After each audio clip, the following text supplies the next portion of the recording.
नमस्कार. पुन्हा एकदा एका नवीन व्हिडिओसोबत तुम्हा सर्वांचं आपल्या चॅनलमध्ये खूप खूप स्वागत आहे. आजच्या व्हिडिओमध्ये मी गळ्यानुसार शोल्डरमध्ये बदल कसे करायचे म्हणजे पहा, कॉलर ब्लाऊज, बोटनेक ब्लाऊज आणि डीपनेक ब्लाऊज असतो त्यावेळेस आपल्याला शोल्डर कसं घ्यायचं आहे जेणेकरून ते शोल्डर जे आहे ते परफेक्ट बसेल आणि शोल्डर अजिबात उतरणार नाहीत. तर त्यासाठी एक फॉर्म्युला असतो पहा.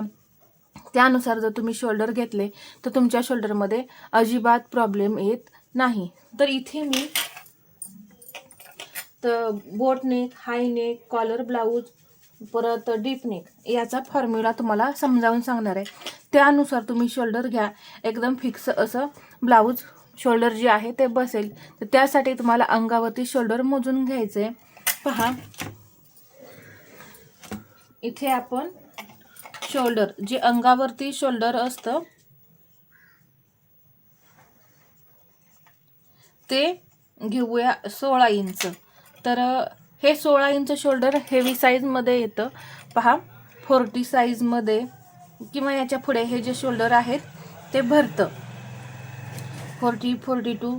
परंतु यामध्येच एवढं शोल्डर भरेल असं नाही. कोणाकोणाचे खांदे असे ब्रॉड असतात, कोणाकोणाचे असे आखूड असतात. तर त्यानुसार सुद्धा शोल्डर जे आहे ते कमी जास्त भरतं. त्यामुळं पहा, इथं मी साईजनुसार तुम्हाला काही सांगणार नाही. इथं जे शोल्डर येतं अंगावरती त्यानुसार मी तुम्हाला फॉर्म्युला जो आहे तो सांगणार आहे. सर्वात पहिल्यांदा आपण कॉलर ब्लाऊज पाहूया. तर कॉलर ब्लाऊज कसा असतो पहा. कॉलर ब्लाऊजचा गळा जो आहे तो फक्त आपण 1 इंच घेतो. त्यामुळे जे शोल्डर आहे ते आपलं पसरत नाही. पहा, हा 1 इंचाचा आपला इथल्या इथे हा गळा कटिंग केला तर हे पसरेल का?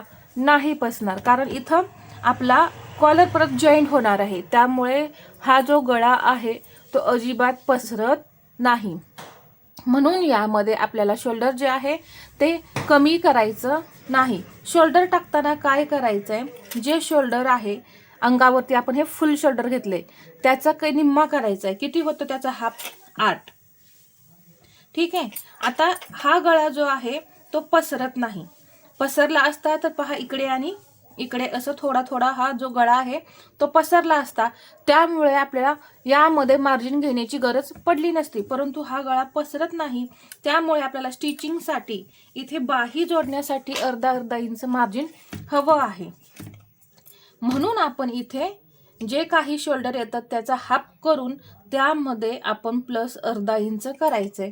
आणि पहा, इथे आता 16चा हाफ येतो 8 आणि त्यामध्ये मी अर्धा इंच प्लस केले, त्यामुळे 8.5 इंच येते. तुमचं जे काही शोल्डर असेल त्यानुसार इथे हे तुमचं मेजरमेंट येईल. यामध्ये तुम्ही सर्वसाधारणपणे गळ्याची रुंदी किती घ्यायची आहे?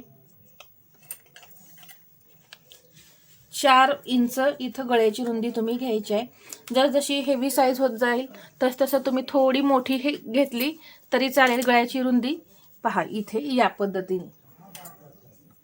हा झाला आपला कॉलर ब्लाऊज.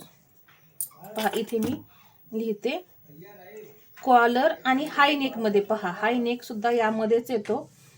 तो सुद्धा जास्त पसरत नाही किंवा त्याला सुद्धा डीप नेक नसतो, पूर्ण इथून पॅक असतं. तर हे झाला हाय नेकचा फॉर्म्युला. आता 2 नंबरला येतोय बोट नेक.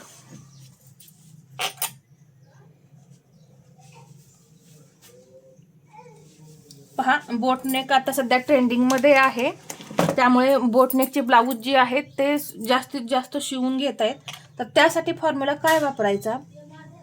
इथे पहा, बोटनेक ब्लाऊज जो असतो तो सर्वसाधारणपणे 3-3.5 इंचाचा आपला हा गळा असतो.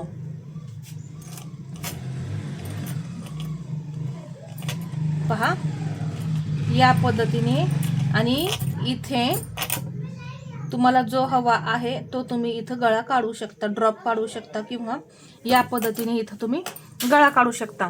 मग हा गळा जो आहे इथे आपण 3.5 इंचापर्यंत घेतल्यामुळे पहा थोडासा खोल गळा झाला. त्यामुळे काय होतं, थोडा पसरतो. जास्त पसरत नाही, थोडा पसरतो. म्हणून आपण पहा इथे काय करायचंय, शोल्डरचा हाफ 8 त्यातून आपल्याला मायनस करायचं आहे. कॉलर आणि हायनेकमध्ये आपण प्लस केलं आणि इथे बोटनेकमध्ये आपण मायनस करत आहोत. पहा, हा मायनस केल्यानंतर 7.5 इंच शोल्डर आपल्याला मिळतं. तर या पद्धतीने तुम्ही बोटनेकमध्ये शोल्डर जे आहे ते घ्यायचं आहे. गळा रुंदी आता तुम्ही इथं किती घेणार? तुम्ही इथं 3.5 किंवा 3 इंच अशी गळ्याची रुंदी जी आहे ती घेऊ शकता.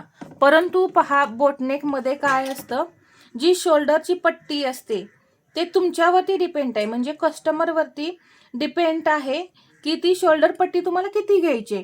इथे पहा, तुम्हाला जर इथे 2 इंचाची शोल्डर पट्टी हवी असेल तर पहा, इकडे गळ्याकडे 1/2 इंच मार्जिन आणि इकडे बाही जोडली जाते तिकडे 1/2 इंच मार्जिन, असं आपण टोटल यामध्ये 1/2 इंच मार्जिन मिक्स करायचंय.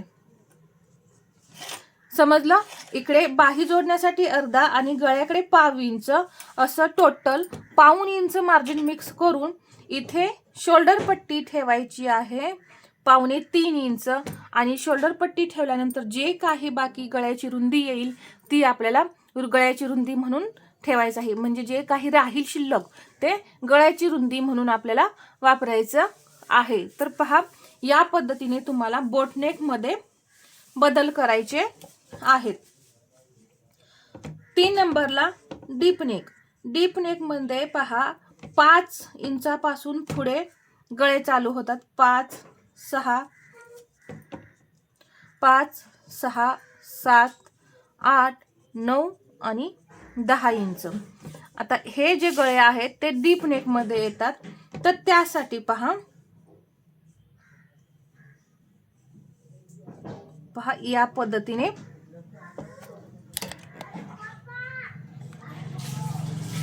हा डीप नेक येतो.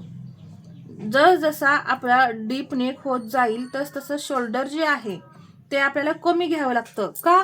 कारण पहा, हा गळा जो आहे तो खोल असल्यामुळे शोल्डर आपोआप पसरतात आणि गळ्याची रुंदी जी आहे ती अशी पसरून शोल्डर आपोआप जाग्यावरती येतात. त्यासाठी आपल्याला शोल्डर खूप कमी घ्यावे लागतात. तर सर्वात पहिल्यांदा मी इथं तुम्हाला 5 आणि 6 इंच गळा असताना किती मायनस करायचं हे सांगते. पहा, शोल्डरचा हाफ आला 8, तर 5 आणि 6 इंचासाठी फक्त 1 इंच मायनस करून इथं तुम्ही शोल्डर घ्यायचं आहे 7 इंच. ठीक आहे? पहा, 5 आणि 6 हा गळा छोटा आहे म्हणून फक्त 1 इंच मायनस करायचंय. 7 आणि 8 इंचासाठी तुम्ही 1.5 इंच मायनस करा.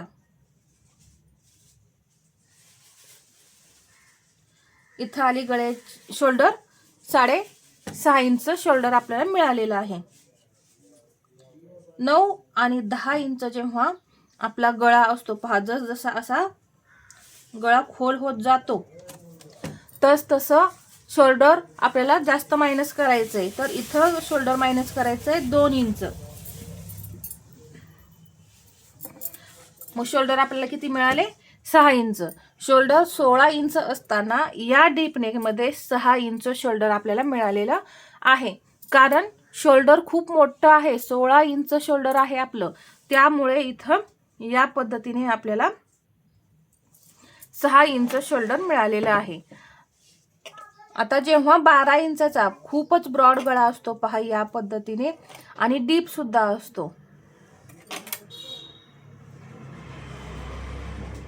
आणि इथे पहा 2-2.5 इंचाची एवढीच पट्टी शिल्लक असते, त्यावेळेस पहा आपल्याला जो फॉर्म्युला आहे तो वेगळा वापरायचा आहे. म्हणजे यातून जास्त मायनस करायचं आहे. 8 मधून आपल्याला, म्हणजे जे काही शोल्डर आहे त्याचा हाफ करायचा, त्यातून 2.5 इंच मायनस करायचं आहे. पहा, मग शोल्डर आपल्याला मिळतात 5.5 इंच. आता इथे तुमचं शोल्डर जे आहे ते कमी असेल, 14 असेल समजा, तर त्यातून त्याचा निम्मा, इथे मी लिहून देते, 14 इंच शोल्डर असेल तेव्हा त्याचा हाफ झाला 7 इंच. त्यातून जर आपण 2.5 इंच मायनस केले तर किती राहतात?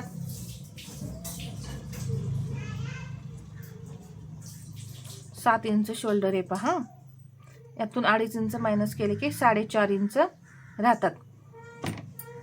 तर जेव्हा 14 इंच शोल्डर असेल त्यावेळेस तुम्हाला एवढं शोल्डर मिळणार आहे. म्हणजे हे जे फिक्स शोल्डर आहे आपलं ते कशावरती डिपेंड आहे, आपलं अंगावरती शोल्डर किती आहे यावरती हे डिपेंड आहे. जसं तुमचं शोल्डर असेल त्यानुसार तुमचं इथं जे शोल्डर आहे ते कमी होणार आहे. तर पहा, असं वेगवेगळ्या ब्लाऊजमध्ये कसं शोल्डर जे आहे ते कमी जास्त करायचं हे मी तुम्हाला या व्हिडिओमध्ये समजावून सांगितले. तुम्हाला समजलंच असेल. तर हा आजचा व्हिडिओ तुम्हाला कसा वाटला हे मला कमेंटमध्ये सांगा. आणि व्हिडिओ आवडला असेल तर लाईक करा, शेअर करा आणि असेच नवनवीन व्हिडिओ पाहण्यासाठी आपल्या चॅनलला सबस्क्राईब करायला विसरू नका. धन्यवाद.